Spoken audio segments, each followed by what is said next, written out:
Guys welcome to my new session. तो आज हम डिस्कशन करेंगे एचपीएसएससी का प्रीवियस ईयर पेपर जो हाल फिलहाल में कंडक्ट करवाया गया था स्टेनो टाइपिस्ट का।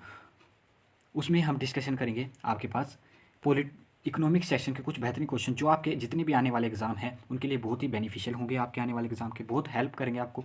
डिटेल से हर क्वेश्चन को देखेंगे। अगर आपने इससे पहले वीडियो नहीं देखी है तो आप चैनल पर जाइए, वहाँ पर आपको सभी प्रकार की प्लेलिस्ट मिल जाएगी। तो बढ़ते हैं अपने पहले क्वेश्चन की ओर। पहला क्वेश्चन कहता है हमारे पास द इंडियन बजट्स इंक्लूड। तो इंडियन बजट में क्या क्या इंक्लूड होता है हमारे पास, तो क्या क्या इंक्लूड होता है? वर्तमान वर्ष के संशोधित अनुमान, यानी कि कितना क्या क्या चीज़ पर हम किस किस पे चीज़ पर कितना पैसा खर्च करेंगे करंट ईयर में, यानी कि अनुमानित वर्ष के बजट अनुमान, यानी कि आने वाले वर्ष में कितने किस पर कितना बजट खर्च करेंगे ये भी होता है। और पूर्वगामी वर्ष के वार्षिक अंकों, यानी कि पूर्वगामी का हमने कितना खर्च किया, पहले गए हुए बीते हुए वर्ष पर कितना खर्च किया, ये सभी इंक्लूड किए जाते हैं बजट में, आपने ध्यान रखना है।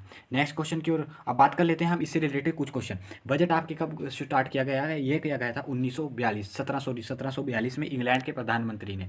ठीक है, बजट शब्द का उपयोग, बजट का होता है एक छोटा चमड़े का थैला बैग, जिसे बजट का मतलब होता है एक छोटा चमड़े का थैला। ठीक है, आर्थिक मीनिंग बुजेट से आया है इसका। अब बजट कितने प्रकार के होते हैं? आपके प्रकार 3 प्रकार के बजट होते हैं। एक संतुलित बजट होता है, और कौन सा होता है? एक घाटे का बजट होता है, और अधिशेष बजट होता है।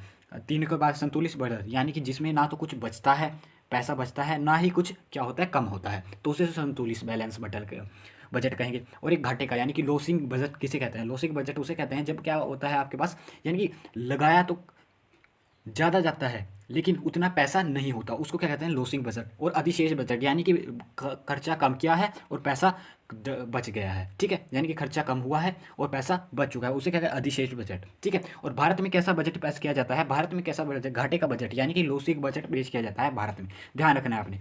नेक्स्ट क्वेश्चन की ओर बढ़ते हैं। नेक्स्ट है हमारे पास which is not asset held by commercial bank, यानी कि इसमें से कौन सा एसेट नहीं है कॉमर्शियल बैंक के लिए? एसेट नहीं है तो कॉमर्शियल बैंक के लिए कौन सा एसेट नहीं है? बिल ऑफ एक्सचेंज, यानी कि बिल विनिमय पत्र, यानी कि इसको एसेट नहीं है, यानी कि किसी के प्रॉपर्टी के कागज रख लिए, लोन दिया उसको, तो ये भी एसेट का टाइप है, प्रॉपर्टी के कागज। नेक्स्ट है करंट अकाउंट डिपॉजिट्स, यानी कि जो अगर आपके पास करंट अकाउंट है वो एक एसेट का रूप नहीं है, तो ऑप्शन नंबर बी हमारे पास करेक्ट आंसर हो जाएगा इसका। Credit balance with reserve bank, यानी कि उसका क्रेडिट बैलेंस कितना है रिजर्व बैंक के साथ किसी कॉमर्शियल बैंक का। ठीक है, ये भी एक एसेट का रूप है, आपने ध्यान रखना है। Money lend to at a short notice, यानी कि शॉर्ट नोटिस के लिए मनी लैंड करना, ये भी क्या है? एक एसेट है कॉमर्शियल बैंक का, तो ऑप्शन नंबर बी हमारे पास करेक्ट आंसर हो जाएगा। नेक्स्ट क्वेश्चन की ओर बढ़ते हैं। नेक्स्ट क्वेश्चन कहता है 5 ईयर प्लान से क्वेश्चन चलते हैं। 5 ईयर प्लान जो कहता है हमारे पास, which 5 year plan was terminate by a ruling plan, कौन से 5 ईयर को रूलिंग प्लान से टर्मिनेट किया गया था? ये किया गया था 5th 5 ईयर प्लान को। ठीक है, इसको कौन लेके आया था रूलिंग प्लान को? इसको लेके आए थे जनता सरकार आई थी। कब आई थी? 1978 में। तब कौन सा 5 ईयर प्लान खत्म हुआ था? 5th 5 ईयर प्लान खत्म हुआ था। आया तो ये 6 के रूप में था, 6 5 ईयर प्लान के रूप में रोलिंग जो प्लान आया था ये 6 5 रूप के। लेकिन इससे आपसे पूछा गया है कौन सी पंचवर्षीय योजना एक रोलिंग योजना द्वारा समाप्त की गई थी, तो कौन सी पंचवर्षीय समाप्त की गई थी? तो 5th समाप्त की गई थी, आपने ध्यान रखना है, रोलिंग प्लान के द्वारा। अब इसके जो मेन आपके पास मेन हेडलाइन थे 5th कब से कब आया? 1974 से 1978 तक, ध्यान रखना है आपने। ठीक है, इसका एक प्राथमिकता किसको थी? आत्मनिर्भर पर बल देना, गरीब उन्मूलन इसका निवारण था। और गरीबी हटाओ का नारा भी इसी पंचवर्षीय योजना में दिया गया था। ध्यान रखना है, गरीबी हटाओ का किसके द्वारा दिया गया था? इंदिरा गांधी के द्वारा दिया गया था। और बात आती है पहली बार गरीबी और बेरोजगारी पर ध्यान दिया गया, और इसकी जो विकास दर थी वो कौन सी कितनी थी? आपने ध्यान रखना है 4.4%। ठीक है, विकास दर कितनी थी? 4.4%। ठीक है, और इसी मॉडल के बाद क्या आया आपके पास? Rolling model. ठीक है, रोलिंग मॉडल। अब बात कर लेते हैं, आपसे क्वेश्चन पूछा जाता है कि लास्ट जो 5 ईयर प्लान था वो कौन सा था? ध्यान रखना है आपने, जो लास्ट 5 ईयर प्लान था वो था हमारे पास 12th 5 ईयर प्लान, 2012 से 2017 था। लेकिन उसके बीच में क्या हुआ? नीति आयोग की स्थापना कर दी गई 2015 में। 1 जनवरी 2015 को किसकी स्थापना कर दी गई? नीति आयोग की स्थापना कर दी गई, जिसके कौन होते हैं अध्यक्ष? कौन होते हैं? प्रधानमंत्री होते हैं। योजना आयोग के अध्यक्ष भी कौन होते हैं? प्रधानमंत्री होते हैं। ठीक है, अमिताभ कांत, आपने नीचे कमेंट सेक्शन में लिखता है अमिताभ कांत नीति आयोग के किस पद पर शुमार है? ध्यान रखना है आपने, नीचे कमेंट बॉक्स में लिखना है। ठीक है, अब बढ़ते हैं हम अपने नेक्स्ट क्वेश्चन की ओर। नेक्स्ट क्वेश्चन कहता है हमारे पास नरसिंहा समिति was appointment to make recommendation on the, यानी कि किस रिकमेंडेशन पर अपॉइंटमेंट, यानी कि कहने का मतलब सिंपल वर्ड में नरसिम्हा समिति किससे रिलेटेड है? तो ये रिलेटेड है हमारे पास financial structure of country, financial structure of country से रिलेटेड, ऑप्शन नंबर सी हमारे पास करेक्ट आंसर हो जाएगा। आप पूछ लिया जाता है नरसिम्हा समिति कब आई थी, ये आई थी हमारे पास 1992 में, ठीक है। नरसिम्हा समिति किससे आई थी, 1992 में आई थी। और इसका जो फंक्शन क्या था, financial structure of the country, यानी कि फाइनेंशियल स्ट्रक्चर को क्या करना है, बिल्ड करना, ठीक है, आपने ध्यान रखना है।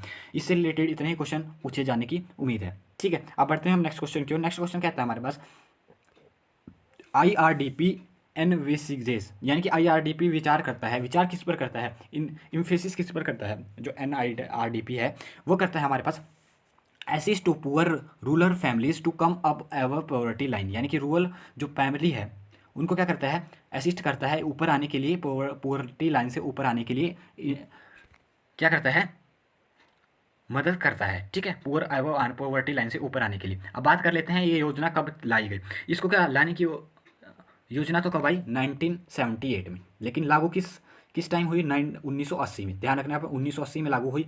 अब कौन सा 5 ईयर प्लान चल रहा था तब, 5 ईयर प्लान चल रहा था, 5 ईयर प्लान, ध्यान रखना है अपने, 5 ईयर प्लान के दौरान IRDP योजना आई थी, ठीक है। और इसकी जो फुल फॉर्म पूछ लिया जाती है, integrated rural development programme, integrated rural development programme इसकी फुल फॉर्म है। नेक्स्ट क्वेश्चन की ओर बढ़ते हैं।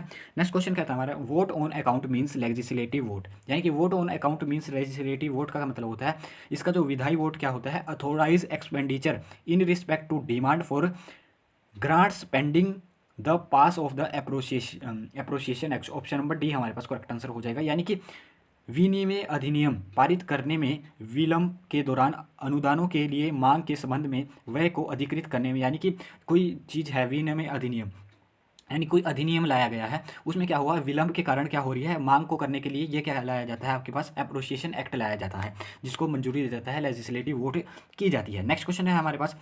नेक्स्ट क्वेश्चन कहता है हमारे पास the term fiscal crisis is in India refer primary to, तो फिस्कल क्राइसिस रेफर किससे करती है, फिस्कल क्राइसिस रेफर करती है हमारे पास, इसका जो करेक्ट आंसर हो जाएगा वो हो जाएगा हमारे पास phenomenal increasing in external indebted. Fiscal crisis कब बढ़ेगा, यानी कि जो आपका फिस्कल क्राइसिस है वो राजकोषीय घाटा कब आएगा, तो राजकोषीय घाटा कब आएगा, जब आपके पास क्या है, इनकम का सोर्स, तो मान लो कि मेरे पास है, मेरे पास इनकम का सोर्स, तो मेरा फिस्कल डिफिसिट क्या होगा, यानी कि मेरे पास इनकम का सोर्स तो कम है और मैं खर्चा क्या कर रहा हूँ, ज़्यादा कर रहा हूँ, वो क्या होगा आपके पास, राजकोषीय घाटा, यानी कि जो मेरा राज्य है, यानी कि फॉर एग्जांपल के लिए मान लीजिए, उसमें क्या होगा, मेरे राज्य में से क्या होगा, मैं क्या कर रहा हूँ, खर्चा ज़्यादा कर रहा हूँ और मेरी इनकम क्या है, कम है, तो उसे क्या बोलेंगे हम, फिस्कल डेफिसिट बोलेंगे, ठीक है, फिस्कल डेफिसिट कहेंगे उसको मेरा, ठीक है। अब इस राजकोषीय, यानी कि जब राजकोषीय घाटा हाई होता है, यानी कि हाई ज़्यादा ही होता है, तो उसे कहते हैं हम क्रोडिंग आउट इफेक्ट, ध्यान रखना है आपने, क्रोडिंग आउट इफेक्ट। तो ये क्या कहना चाहता है, बाह्य ऋण भार में असाधारण वृद्धि, यानी कि आपके जो बाहर से ऋण ले रहे हैं ना आप, यानी कि जो इंटरेस्ट लग रहा है वो क्या असाधारण वृद्धि हो रही है उसमें, ठीक है, यानी कि क्राउन बढ़ता ही जा रहा हो, कम नहीं हो रहा, क्राउडिंग आउट इफेक्ट भी कहते हैं उसे, क्राउडिंग इफेक्ट, आउट इफेक्ट भी कहते हैं। राजकोषीय घाटा व्यय कम और राजस्व में वृद्धि के नियंत्रण किया जाता है, यानी कि व्यय कम किया जाए और राजस्व में वृद्धि करी जाए, यानी कि जो हमारे पास टैक्सेस में वृद्धि करी जाए, उससे क्या होगा, राजकोषीय घाटा क्या होगा, कम होगा, आपने ध्यान रखना है।